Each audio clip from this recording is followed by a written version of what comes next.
Jaylen Waddle shows up big. The Dolphins start fast and finish with a 3-score win against the Patriots in Week 12, moving to 5-6. We got you covered here on the postgame here on Locked On Dolphins.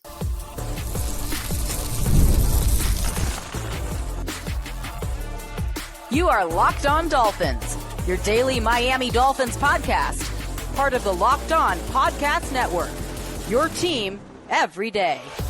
All right, Miami, welcome to another episode of Locked On Dolphins. It is your team every day here on the Locked On Network. I'm your host, Kyle Krabs, here on a Club Dub episode of Locked On Dolphins. Want to give a shout out to our everydayers because it is your team every day here on the Locked On Network. We don't just say it, we live it. Today's episode of Locked On Dolphins is brought to you by FanDuel. You can start the season with a big return. New customers can place a $5 bet and get started with $150 in bonus bets if you win your first $5 bet.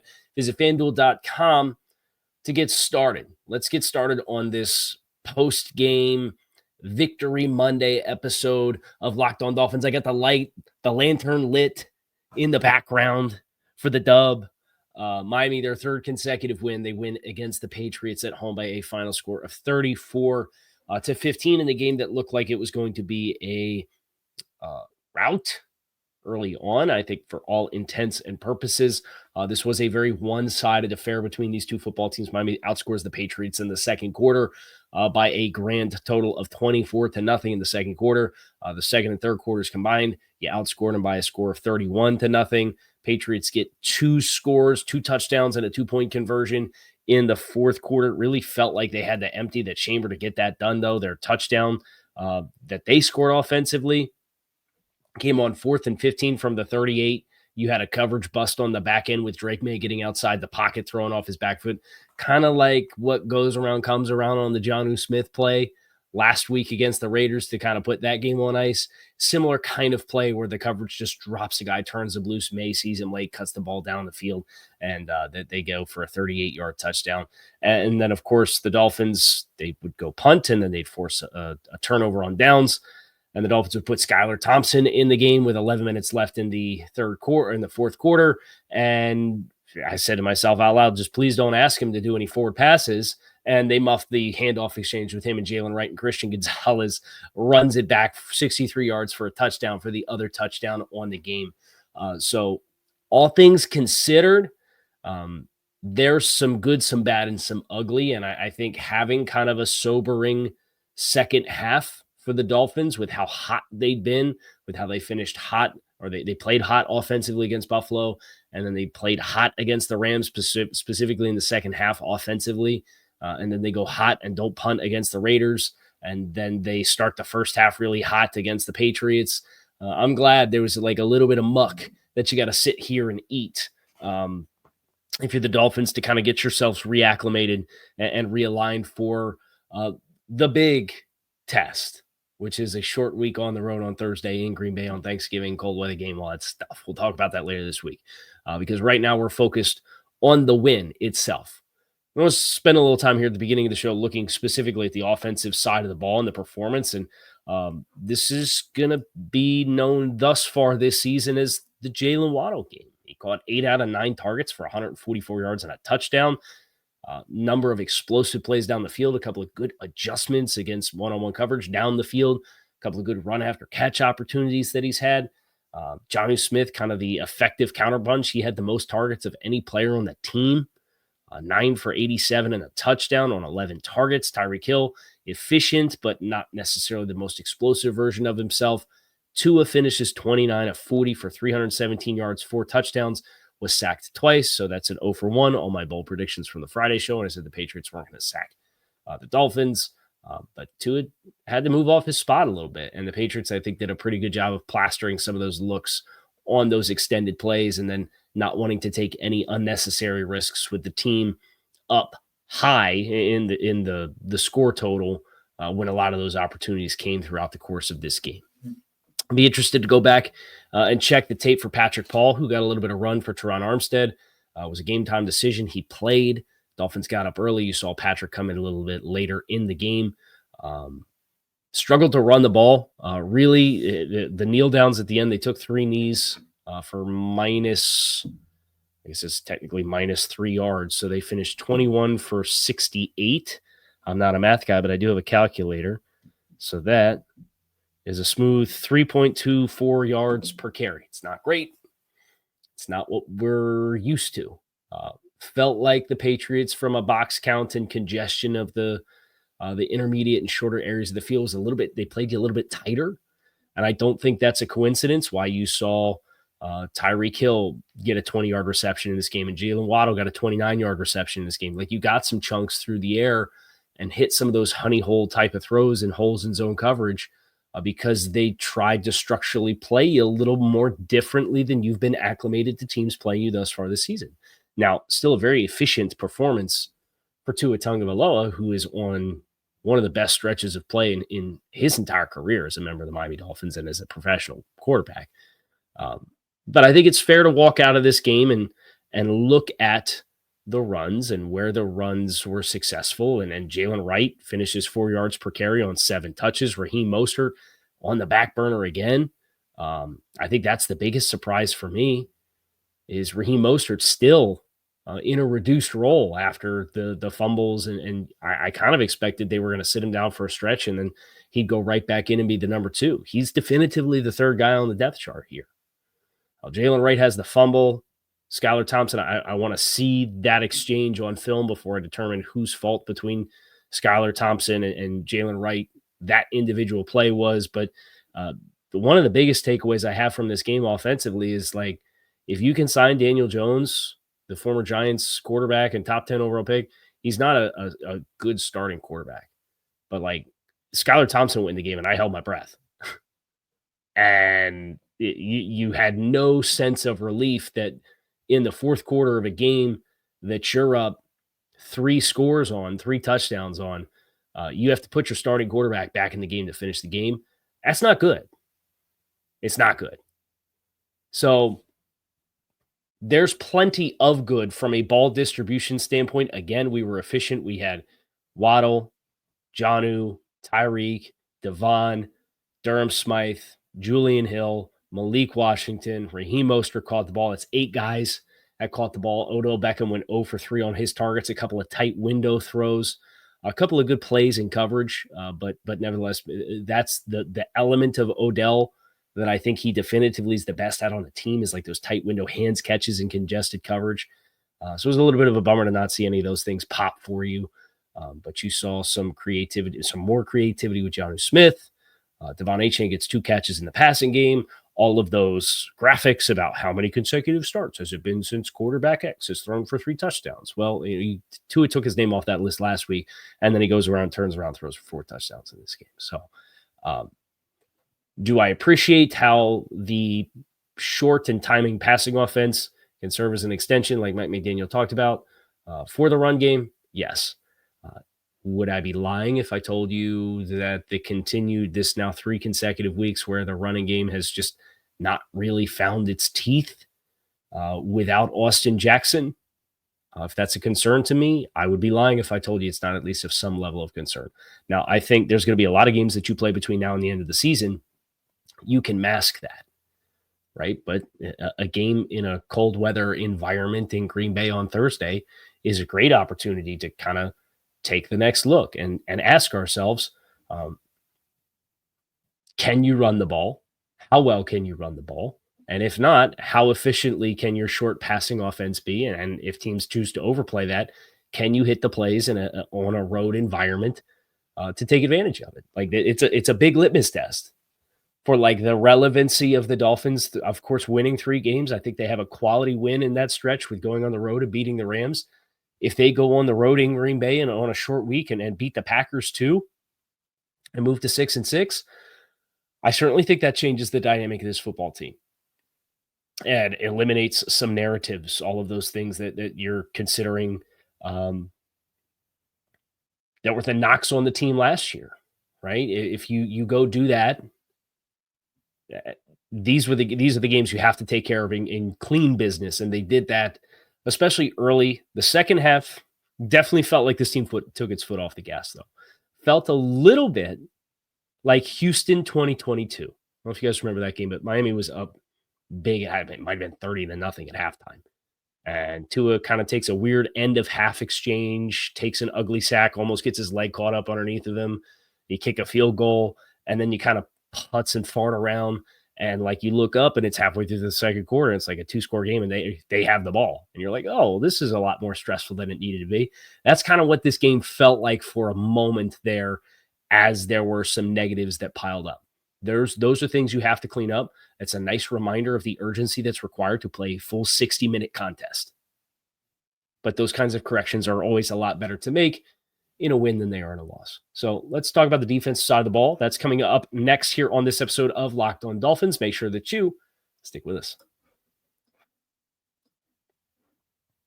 Time is our most precious commodity, so don't waste it doom scrolling on the same mind-numbing content for hours and hours. Spend it wisely to improve yourself. Our sponsor, Hillsdale College, is offering more than 40 free, that's right, free online courses, including Constitution 101, Introduction to Free Market Economics, The Rise and Fall of the Roman Republic, and more. All of Hillsdale's courses are self-paced so that you can start whenever and tune in wherever. Plus, you can go deeper with readings, quizzes, and discussions, or you can just enjoy the lectures. Go right now to hillsdale.edu/lockedon to enroll. There's no cost. It's easy to get started. That's hillsdale.edu/lockedon to register.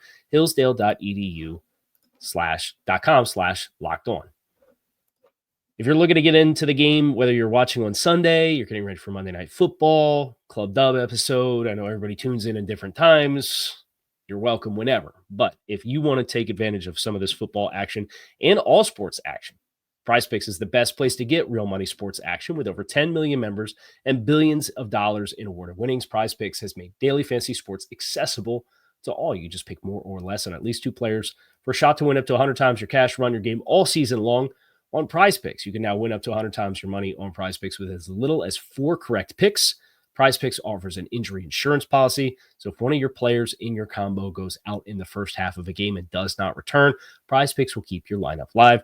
And PrizePicks now offers Venmo for quick and easy deposits and withdrawals into your account this sports season. Download the app today. Use code LOCKEDONNFL to get $50 instantly after you play your first $5 lineup. That's download the PrizePicks app today and use code LOCKEDONNFL to get $50 instantly after you play your first $5 lineup. PrizePicks, run your game. This Dolphins defense ran their game against the New England Patriots. New England finishes with 269 yards of offense, averaging 4.3 yards per play. That is in comparison to 5.7 yards per play for the Miami Dolphins. The Patriots averaged less than 4.5 yards per pass. The Dolphins sacked Drake May 4 times for 39 yards off in total yardage. That was the bold prediction we had from Friday that looked good. We had, Dolphins defense is going to have one of the best sack performances of the year, and the Patriots were not going to sack Tua. Well, they got to Tua twice for 9 yards. The Dolphins got to Drake May 4 times for 39 yards, including a strip sack from Zach Sealer that is recovered and almost ran back for a touchdown by Jordan Brooks. Jalen Ramsey gets in on the action. Chop Robinson again with 1.5 sacks credited in this game. And one other play that was very nearly another sack for Chop Robinson that was booth reviewed and determined to be a forward pass as Drake May's arm is coming up over the top and the ball kind of drops out of his hand as the ball is up over his head. They ruled it a forward pass. So Miami wins the turnover battle in this game 2-1. They avoided a lot of penalties. They did incur a pass interference penalty on a key play late in the game. They did not allow the Patriots into the red zone at all. They won the time of possession battle. They held the Patriots under 90 yards rushing.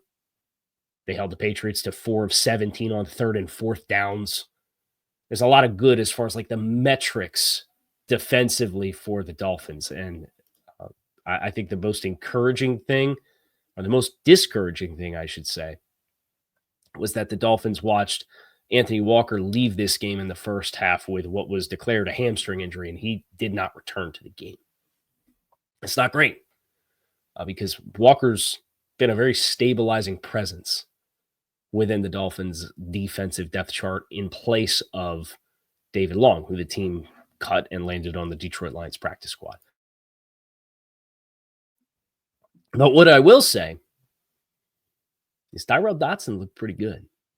Tyrel Dotson in his place, the linebacker wearing number 11, made some positive plays for the Dolphins defense for the first time in about 2 months. That's pretty cool. Tyrel has an interception, courtesy of a hit on Drake May that kind of floats up in the air. He does a great job attacking the ball at high point. Tyrel Dotson finished fourth on the team in solo or in total tackles in this game.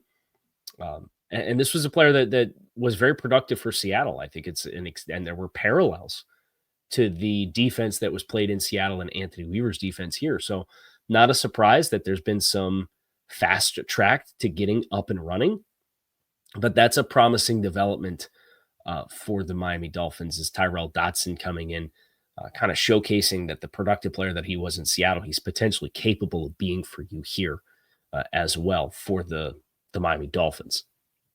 Now, Storm Duck gets a lot of run, had a couple of nice plays and some solo tackles as well.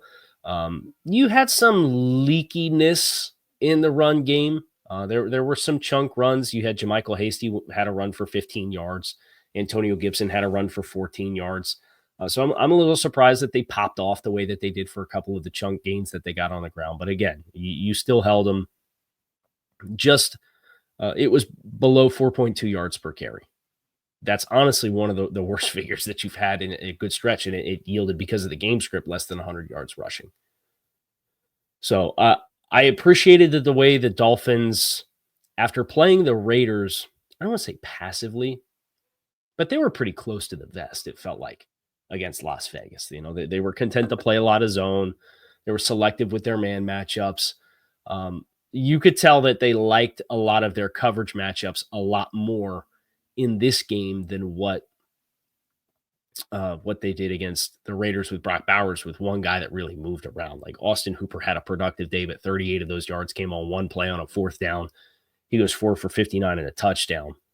And they took advantage of the opportunity to kind of heat up a young quarterback. And Drake still got rid of the ball faster than his season average in accordance to Next Gen Stats. It was 2.8 seconds on average for Drake May this season. His season average is 2.85. Jacoby Brissett for the 5 games that he started was 2.9. So they forced his clock to be a little bit faster. They, of course, got the pressures on him to kind of disrupt the timing. And there were some breaks where Drake is trying to throw with anticipation when Miami does bring pressure, and there's space in some of the coverages that they were able to force him to throw before the break and be not on the same page with the receiver. So even beyond just the sack production itself, the fact that you were able to force a sped up clock, very complimentary style of game, I thought, defensively. And it's a bummer that you don't let him into the red zone once. You give up 270 yards of offense. You end up giving up 15 points, and 8 of them came off of an offensive turnover that was returned for a touchdown, then a 2-point conversion in which they ran a hook and lateral, which was, I forget what game that was, but the Dolphins ran that a few years back, and I think it was 2019 when they ran that. And then it was like in that same stretch of games where they had like the Mountaineer shot against Philly with the Matt Hawk, Jason Sanders touchdown pass on the trick play on the fake field goal. Pretty sure they ran that same play in that stretch of games. But that was kind of a testament to, you got into some short yardage situations, and the Dolphins defense was getting penetration with Sealer and Ramsey getting in the backfield. And they finished this game with 5 tackles for loss, which is equal to the number of minus plays that New England had on the Dolphins offense. And that was one of the big points of emphasis, was like trying to eliminate some more of the minus runs. I think they achieved that in some degree in this game because they ran the ball 24 times. They had almost a 2-to-1 pass to run ratio in this game. And it was what was working. I think you were a couple of tough catches away from this being an even bigger deficit than what it ended up being. And then, of course, it's don't shoot yourself in the foot and fumble a handoff as you're trying to milk the clock. But that's the way the ball bounces sometimes. And again, those corrections will be a lot funner to talk about in the next 24 hours with a win, sitting at 5-6 now. We're going to give out some game balls next here on this episode of Locked on Dolphins. Make sure that you stick with us. You could tackle the NFL action with FanDuel, America's #1 sportsbook. Right now, new customers can bet $5 and get $150 in bonus bets if you win. The FanDuel Sportsbook app gives you everything you need to place live bets on the NFL all in one place. So when you get a hunch in the middle of the game, you can check out the latest stats, view live play-by-play, and so much more on the same page as where you place your bets. Just visit FanDuel.com to join today. You'll get started with $150 in bonus bets if you win your first $5 bet at FanDuel.com. As of right now, over at FanDuel, this, of course, is a quick turnaround for the Dolphins. Something to watch will be the spread in this game. It has not been released yet as I am recording, but I would expect the Dolphins to probably be a few point underdogs on the road in Green Bay. So my suggestion to you would be, if you believe the Dolphins, and the Dolphins are hot, right? The Packers right now are up 10-0 as I record on the 49ers. 49ers without a lot of key players, but the Dolphins are hot. If you like the line when it first comes out, take it, because I would not be surprised to see a half a point or a point movement in favor of Miami. So never waste a hunch and make it every moment more with FanDuel, official sportsbook partner of the NFL. Giving out some game balls here. You have to go Jaylen Waddle offensively, right? It's been a quiet stretch for Jalen. He finally gets a volume of targets, 9 targets, catches 8 of them, 144. Adjustment on an underthrown ball down the field, diving completion or diving reception for a chunk gain. Finds a soft space, weaves through a couple of guys for some missed tackles and the touchdown. I thought it was a very strong performance from Jaylen Waddle. He won a lot of different ways, and that was really cool to see for a guy who's kind of been lethargic this season by no fault of his own. He's been winning a lot of his one-on-one matchups. If I had to give an honorable mention, it's probably Tua. Devon Achane has 2 touchdowns. Jonnu Smith had a strong game, but just the presence and the efficiency of Tua in this game, and really felt like there were maybe 2 throws he wished he'd have had back, and one of them was at the end of the half when they were in that 2-minute offense situation, and Waddle kind of sits and throttles down his route, and Tua is throwing with some anticipation, expecting he's going to continue to carry through in the end zone, trying to score a touchdown. And Kyle Duggar gets his hands on the football, and then Waddle almost makes a catch on the deflection. That'd probably be the one that you would want back. Waddle could have made the catch. Sure, would have been a really tough catch. But I'll give it to Jaylen Waddle with Tua Tagovailoa on an honorable mention. Defensively, I think I have to give the game ball to Jalen Ramsey here. A couple of really nice tackles in open space, which cannot be said for some of the other members of the team. The fact that he had a sack, he had a tackle for loss, he contributed to one of the turnovers with the play by Tyrel Dotson. Whenever they kind of dialed up that nickel pressure, it really gave the Patriots a lot of fits. And Ramsey's presence in that, he's been close to getting home on a lot of plays with that all season long. He gets it here. Low-hanging fruit for Chop Robinson, again, very disruptive, constantly a presence and a pest, and had a great matchup that he took advantage of against the Patriots right tackle. That's probably my honorable mention on defense. And shout out to Jason Sanders for making the kick to make it 34-15 and not missing the kick with 3.5 minutes left with the Dolphins that would have been up 16 points and technically a 2-score game. That would have made me a lot more stressed out than I needed to be. So that is going to do it for us here on this episode of Locked on Dolphins. Club Dub, 3rd straight week. Hope you guys are cozy. Drinks are in the back. Smoke them if you got them. Make yourself at home. And here's hoping we get a Club Dub episode on Friday as well. The Dolphins visiting Green Bay for a massive game for the implications of what is left for the Dolphins this season.